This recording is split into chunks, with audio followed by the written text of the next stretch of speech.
छात्रों, मैं doctor B D Patil पुनः एक बार पूरे उल्लास और उमंग के साथ वीडियो के माध्यम से आपके सामने उपस्थित हूँ।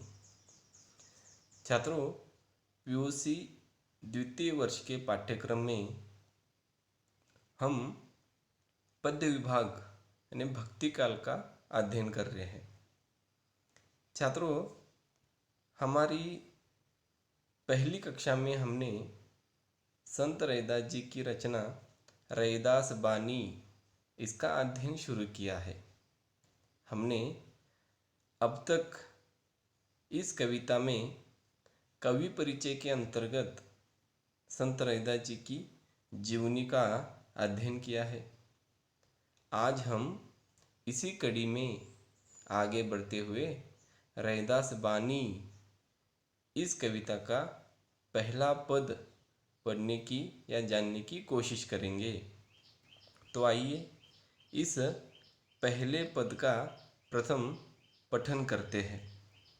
प्रस्तुत पद इस प्रकार है कि अब कैसे छूटे राम रट लगी, प्रभु जी तुम चंदन हम पानी, जाकी अंग अंग बास समानी, प्रभु जी तुम घन बन हम मोरा, जैसे चितवत चंद चकोरा, प्रभु जी तुम दीपक हम बाती, जाकी ज्योति भरे दिन राती, प्रभु जी तुम मोती हम धागा, जैसे सोने मिलत सुहागा, प्रभु जी तुम स्वामी हम दासा, ऐसी भक्ति करे रैदासा।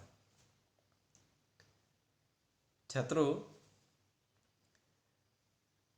इस पद में संत रैदास जी ने भगवान के प्रति अपना दास्य भाव प्रकट किया है।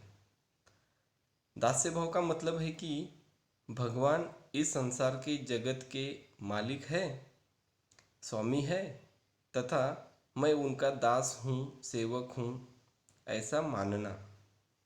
भगवान को स्वामी मानकर उनकी सेवा करना ही पूजा है। इस भक्ति को दास्य भाव की भक्ति कहते हैं। छात्रों, रैदास बानी पद के एक एक पंक्ति का भावार्थ समझने की कोशिश करते हैं। तो हमारे सामने इस पद की पहली पंक्ति ऐसी है कि अब कैसे छूटे राम रट लगी। प्रस्तुत पंक्ति में कवि रैदास जी ने अपने भक्ति भाव का वर्णन किया है। उनके अनुसार जिस तरह प्रकृति में बहुत सारी चीज़ें एक दूसरे से जुड़ी रहती है, ठीक उसी तरह भक्त एवं भगवान भी एक दूसरे से जुड़े हुए हैं। उन्होंने प्रथम पंक्ति में ही राम नाम का गुणगान किया है। रैदास कहते हैं कि अगर एक बार राम नाम रटने की लत लग जाए तो फिर वह कभी छूट नहीं सकती। छात्रों, उदाहरण के तौर पर यहाँ पे दो चित्र हमारे सामने हैं। पहले चित्र में आप देख रहे हैं नारद मुनि जी को। नारद मुनि जी को हम जानते हैं कि ब्रह्मांड में गले में वीणा लेकर वो घूमते रहते हैं और हमेशा उनके ज़बान पर भगवान का नाम रहता है। वह हमेशा नारायण नारायण इस नाम का जप करते रहते हैं। हमेशा भगवान का नाम लेना मतलब ही भगवान के नाम की रट लगना है। उसी तरह हमारे सामने दूसरा चित्र है भक्त प्रहलाद का।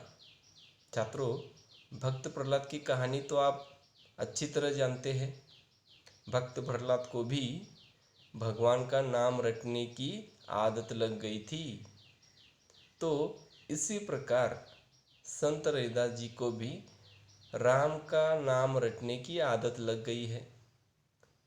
संत रैदास जी चमार का काम करते थे, जूता बनाने का काम करते थे और जूता बनाने का काम करते करते दिन में न जाने कितनी बार वह राम का नाम लेते थे। इसलिए कहते हैं अब कैसे छूटे राम रट लगी। ये जो राम का नाम लेने की रट लगी है अब कैसे छूटेगी, अब नहीं छूट सकती। तो इस तरह संत रविदास ने पहली पंक्ति में राम नाम रटने की आदत का विश्लेषण किया है। छात्रों, रविदास जी भक्त और भगवान का संबंध कितना घनिष्ठ है यह समझाने के लिए कहते हैं कि प्रभु जी तुम चंदन हम पानी, जाकी अंग अंग बास समानी। अर्थात जब चंदन की लकड़ी को पानी में डालकर छोड़ दिया जाता है तो उसकी सुगंध पानी में फैल जाती है। ठीक उसी तरह भगवान भी अपनी सुगंध भक्त के मन में छोड़ जाते हैं, जिसे सूंघ कर भक्त सदा प्रसन्न रहता है। यहाँ पे संत रविदास जी ने भगवान को चंदन और भक्त को पानी के रूप में स्वीकार किया है। छात्रों, आगे रविदास जी कहते हैं कि प्रभु जी तुम घन बन हम मोरा, जैसे चितवत चंद चकोरा।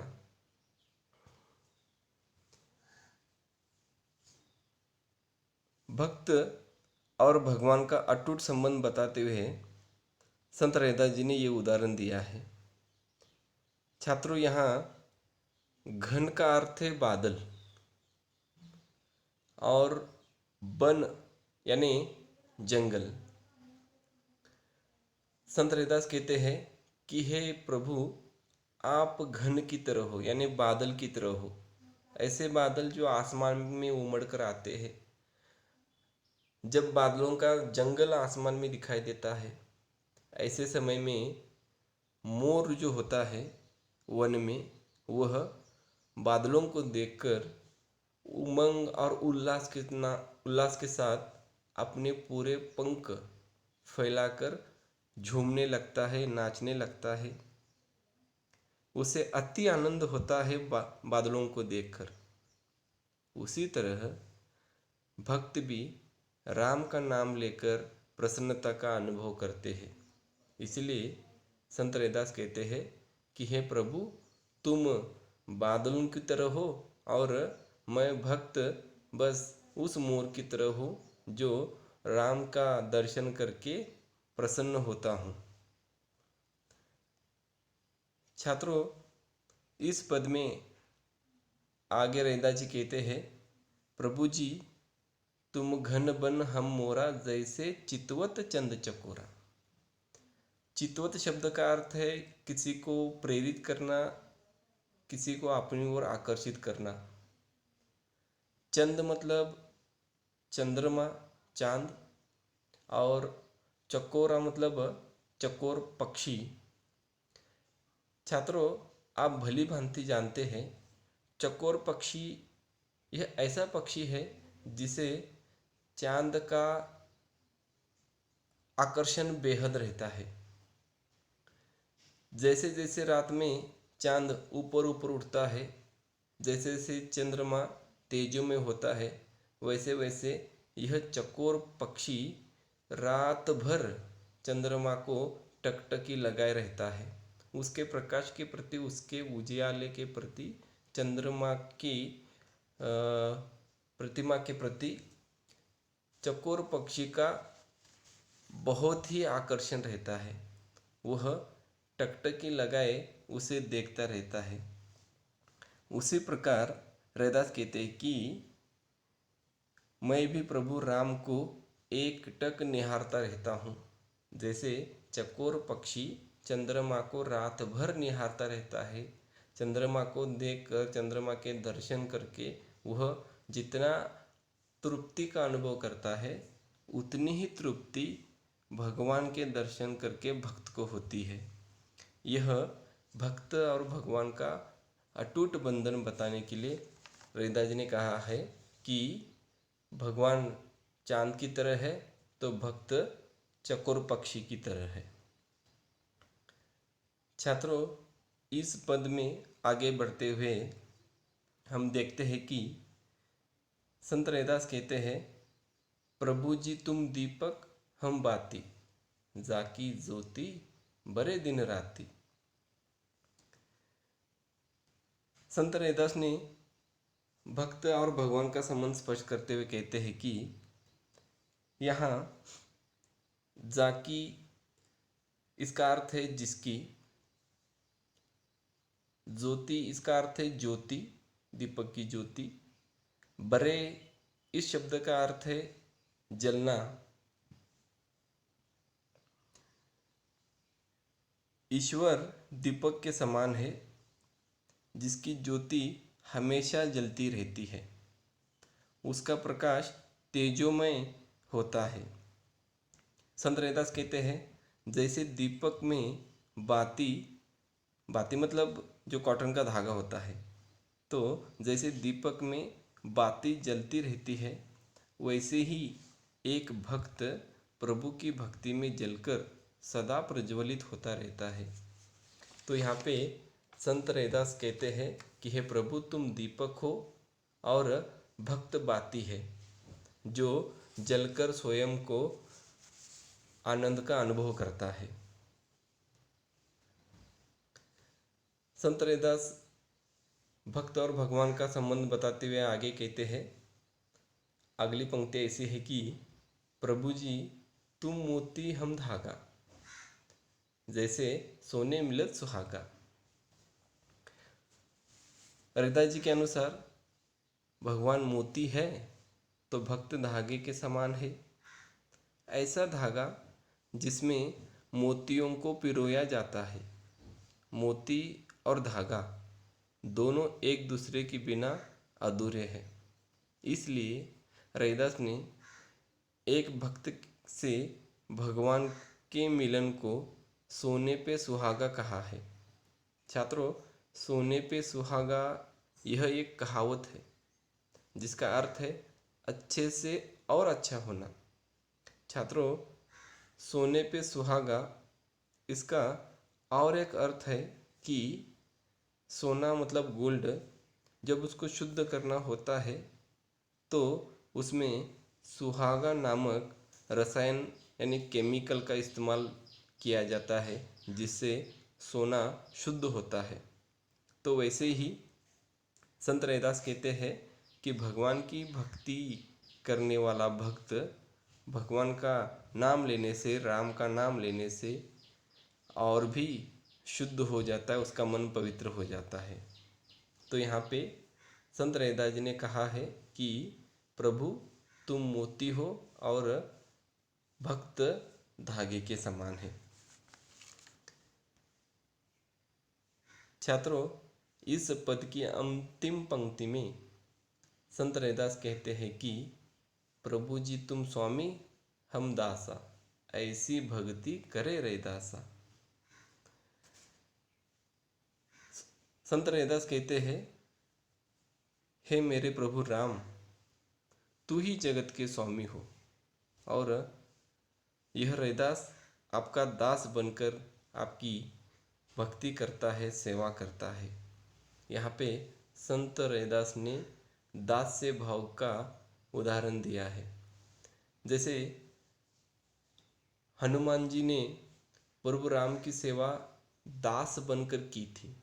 प्रभु राम जी की सेवा करते समय उनके मन में दास्य भाव की भक्ति थी। उसी प्रकार संत रैदास जी ने भी प्रभु राम को अपना स्वामी माना है और खुद को दास मानकर उनकी सेवा की है। छात्रों, पहले पद को हमने अच्छी तरह से देखा। इस पहले पद में संत रैदास जी ने भगवान और भक्त के बीच का संबंध स्पष्ट किया है। भगवान और भक्त का संबंध कितना अटूट होता है, यह समझाने के लिए उन्होंने अनेक उदाहरण हमारे सामने रखे। संत रैदास कहते हैं कि भगवान चंदन है तो भक्त पानी है, भगवान बादल है, बड़े घन है तो भक्त मोर है, भगवान दीपक है तो भक्त बाती है, भगवान मोती है तो भक्त धागा है, और भगवान इस जगत के स्वामी हैं तो भक्त उनका दास है। तो इस तरह छात्रों, संत रैदास जी ने पहले पद में भगवान और भक्त के अटूट संबंध का वर्णन किया है। छात्रों, अब इस पहले पद पर एक अंक के लिए पूछे जाने वाले चंद सवाल देखते हैं। पहला सवाल है, रैदास किसकी रट लगाए हुए है? और इसका जवाब है प्रभु राम की रट लगाए हुए है। दूसरा सवाल है, अंग अंग में किसकी सुगंध समा गई है? और छात्रों, इसका जवाब है राम रूपी चंदन की सुगंध समा गई है। तीसरा सवाल है, चकोर पक्षी किसे देखता रहता है? और इसका जवाब है चकोर पक्षी चांद को देखता रहता है। छात्रों, हमने रैदास बानी इस कविता की कड़ी में पहला पद, उसका विश्लेषण, उसका भावार्थ हमने देखा। मैं उम्मीद करता हूँ कि आपको इसका भावार्थ समझ में आया है। हम इस कविता के अगले पद को अगली कक्षा में देखेंगे। आप सभी का बहुत बहुत धन्यवाद।